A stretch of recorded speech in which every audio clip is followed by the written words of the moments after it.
Well, since 1947, about 6 million people have been granted Canadian citizenship.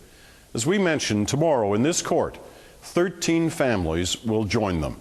They come from different corners of the world, from different ways of life, but they all agree on this: Canada is where they want to be. Canadian is what they want to be. Peter Gullidge now on a family from Iran who will be here tomorrow. Carbonear on the east coast of Newfoundland is so far from Iran in so many ways. Never mind the obvious, like seals on the harbor ice.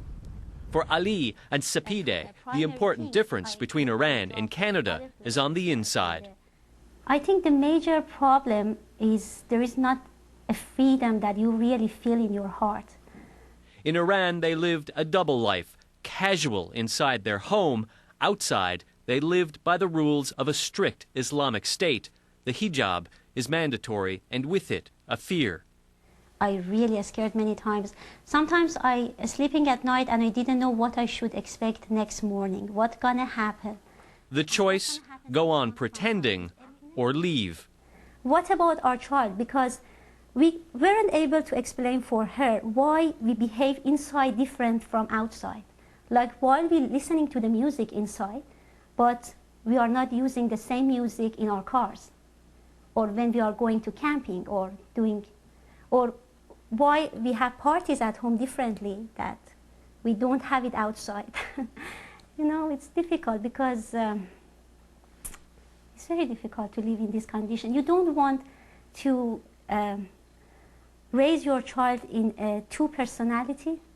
In Tehran, she was Sahar. In Carbonear, she chose a new name for her new life.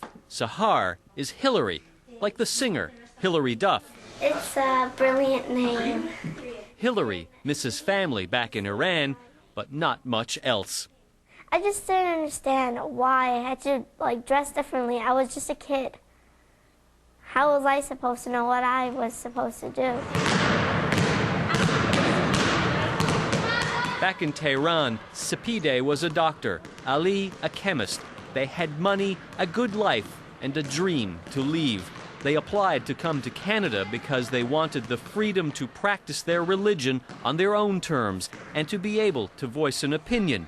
In Tehran, that's trouble. We decided to come here because of our child. We had everything, but we weren't able with the money to provide whatever that we wish for her.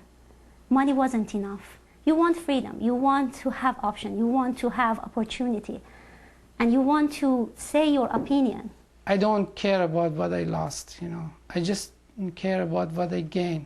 And at this point, when I just summarize everything, I see it worth it, you know. Moving to this country and being citizen of the Canada, you know, the things I gained is much, you know, better than what I lost by now.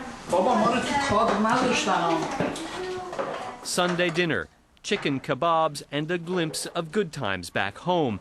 Sapide's mother and father are visiting from Iran. Sapide's father was a colonel in the Iranian army in the 70s and close to the Shah. When the Islamic government took over, he was thrown in jail and disappeared for a year. Lucky to be alive. The move to Canada was tough. In 2002, the family landed in Toronto. They didn't speak English. She worked as a cashier to pay for the medical exams required to practice here in Canada. Now she's a doctor in Carbonear. He's working on a PhD. I don't feel I'm a Canadian, I feel, you know, I'm a citizen of the world because Canada make me feel like that. No secrets, no double life anymore. Just a new life as Canadian citizens. Peter Gullidge, CBC News, Carbonear, Newfoundland.